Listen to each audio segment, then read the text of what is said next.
Salve, salve, CACDista! Bem-vinda, bem-vindo ao podcast DEG. Chegou a hora de saber o que de mais importante aconteceu no mundo nos últimos dias, entre 2 e 9 de junho.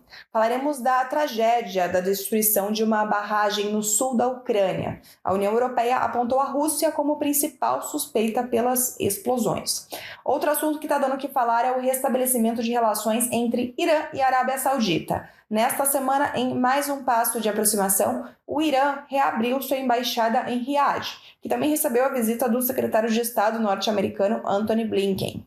Atenção para os 5 novos membros não permanentes do Conselho de Segurança da ONU: Argélia, Guiana, Coreia do Sul, Serra Leoa e Eslovênia. Todos eles foram eleitos nesta semana pela Assembleia Geral da ONU. A Guiana vai substituir o Brasil no próximo biênio.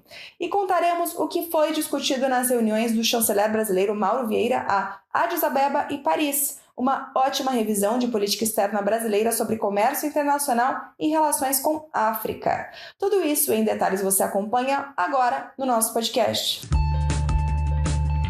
Começamos falando da guerra na Ucrânia. Nesta sexta-feira, dia 9, o chefe da diplomacia da União Europeia, Josep Borrell, afirmou que o rompimento da barragem de Kakhovka, no sul da Ucrânia, que ocorreu esta semana, foi provocado por explosivos colocados dentro das turbinas da usina hidrelétrica. E o que isso significa? Significa que, de acordo com Borrell, tudo aponta para a autoria da Rússia na explosão. Isso porque é a Rússia que controla as turbinas já há algum tempo, desde a invasão à Ucrânia, desde o ano passado. Por conta desse rompimento da usina, uma área de cerca de 600 km² ficou alagada e 5 pessoas morreram.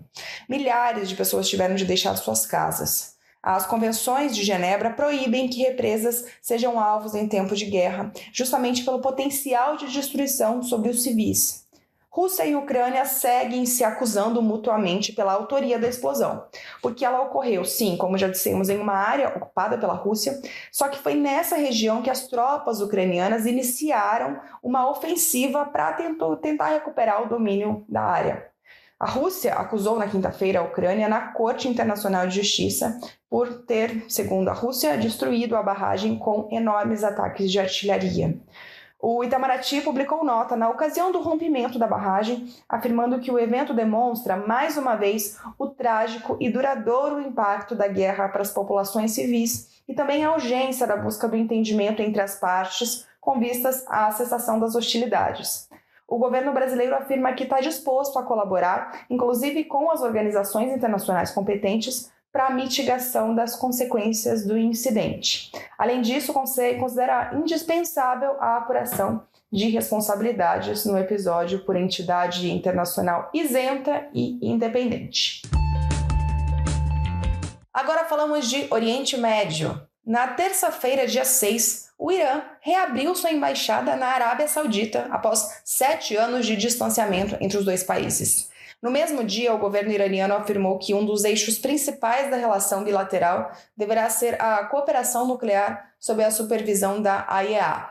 A Arábia Saudita cortou relações diplomáticas com o Irã em 2016, depois que cidadãos iranianos atacaram missões diplomáticas sauditas na República do Irã, isso depois de uma execução em Riad de um clérigo.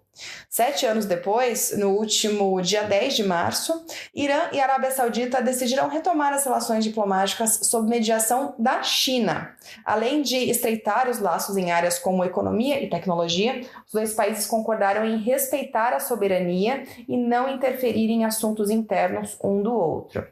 Essa aproximação recente da Arábia Saudita e do Irã é algo bem importante para você, CACDista, porque ela gera impactos que vão muito além da relação bilateral.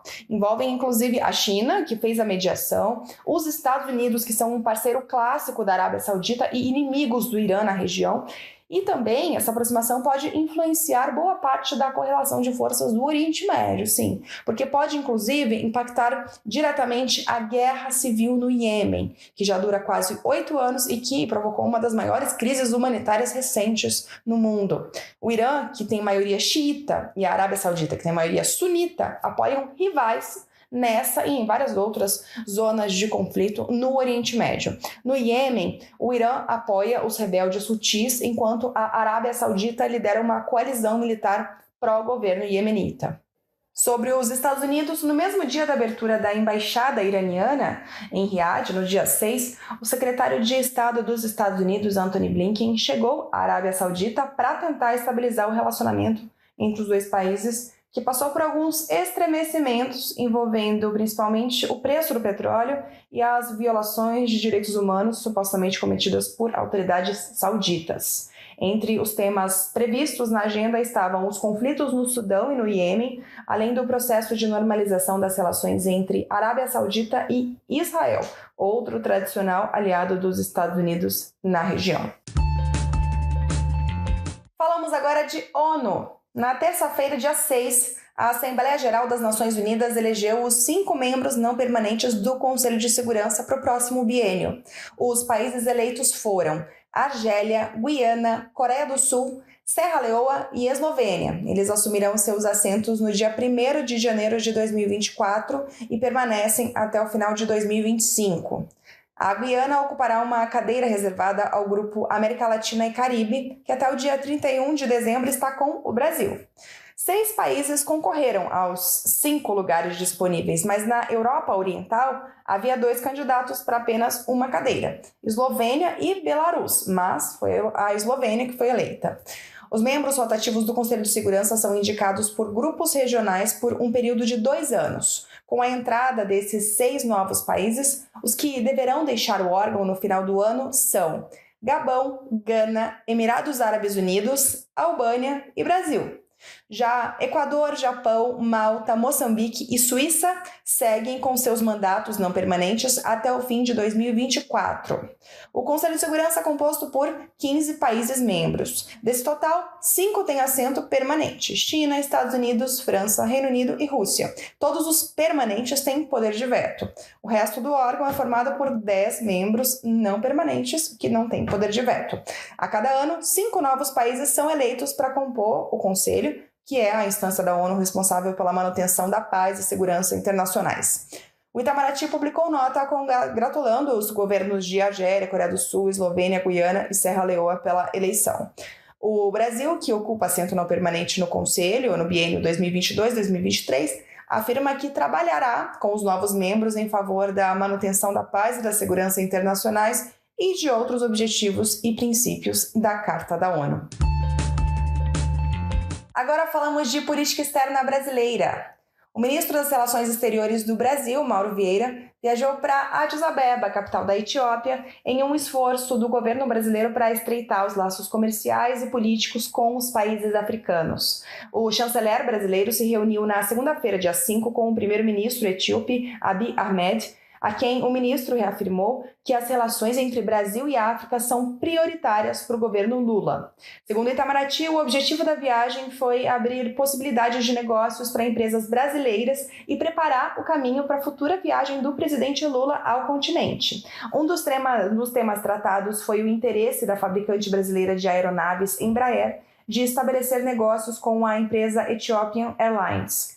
A Etiópia é o segundo país mais populoso da África, com cerca de 110 milhões de habitantes. A nação tem se destacado pelas altas taxas de crescimento, um aumento de 6% do PIB em 2022, por exemplo. A capital, Addis Abeba, é hoje o principal ponto de conexão aeroportuária entre Brasil e África. Em outra agenda no país, o chanceler se reuniu com o presidente da Comissão da União Africana, Moussa Mahamat. A entidade representa os 55 países do continente e tem sede em Addis Abeba. Segundo o Itamaraty, Mahamat aceitou o convite do governo brasileiro para ir ao Brasil e saudou a iniciativa do Brasil de propor a candidatura da União Africana como membro permanente do G20, o grupo formado pelas 19 maiores economias do mundo, mais a União Europeia. Durante o encontro, Mahamat também manifestou interesse em retomar as cúpulas América do Sul-África como um instrumento de integração entre as regiões. Também nesta semana, o ministro Mauro Vieira esteve em Paris, onde participou primeiro, no dia 7 de junho, de uma reunião ministerial da OCDE, a Organização para a Cooperação e Desenvolvimento Econômico. A delegação brasileira participou na condição de país em processo de acessão à OCDE.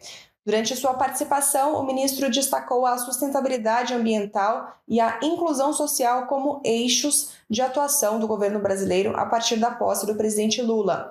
O secretário-geral da organização, o australiano Matthias Cormann, recebeu o ministro Mauro Vieira no dia 6 de junho, no dia anterior, uma ocasião em que ele, o secretário-geral, reiterou o interesse da OCDE no ingresso do Brasil como membro pleno. A OCDE foi criada em 1961 e ela é atualmente integrada por 38 países como membros plenos. As relações entre o Brasil e a organização desenvolvem-se desde o início da década de 90. Atualmente, o Brasil participa formalmente de 35 comitês ou instâncias de nível similar da OCDE, incluindo áreas que vão de tributação, política econômica e combate à corrupção, até educação, meio ambiente e saúde. Em janeiro de 2022, o Brasil, junto com Argentina, Peru, Bulgária, Croácia e Romênia, foi convidado a iniciar o processo de ingresso na OCDE, mas esse ingresso não ocorre de forma automática.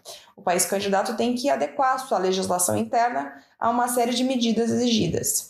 Segundo Itamaraty, o Brasil já aderiu a 118 dos 268 instrumentos normativos da organização.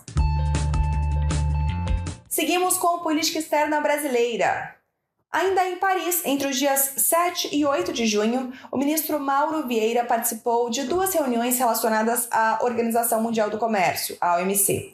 Uma delas, uma reunião em nível ministerial organizada pela Austrália, e a outra foi uma reunião de ministros do grupo de Ottawa, organizada pelo Canadá. Nas duas reuniões, o Brasil defendeu a modernização, reforma e fortalecimento da OMC, de maneira a capacitar a organização a lidar com desafios da atualidade, com foco em questões fundamentais para países em desenvolvimento, como o comércio agrícola e segurança alimentar e o nexo entre comércio e sustentabilidade. O Brasil destacou ainda a importância e a urgência do pronto restabelecimento do órgão de solução de controvérsias da OMC, que está paralisado desde 2019. O grupo de Ottawa, por sua vez, ele foi criado em 2018 para a discussão sobre reforma e modernização da OMC. Ele reúne a União Europeia e mais 13 países. O Brasil participa da iniciativa desde o início e vem sinalizando a importância da modernização da OMC, das questões de desenvolvimento, das pendências da agenda negociadora com foco em agricultura e da necessidade de restauração do pilar de solução de controvérsias. As duas reuniões que ocorreram em Paris acontecem no contexto de preparação para a próxima reunião ministerial da OMC, a MC13, que deverá ocorrer nos Emirados Árabes Unidos em fevereiro de 2024. A MC13 deverá abordar vários temas negociadores, que vão desde comércio eletrônico até a eliminação de subsídios à pesca em alto mar.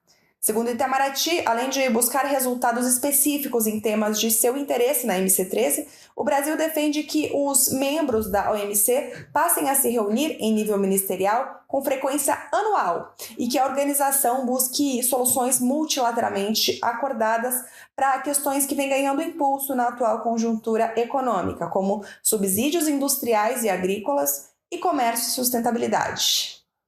E a gente termina o nosso podcast por aqui. Uma ótima semana, bons estudos e até sexta-feira que vem.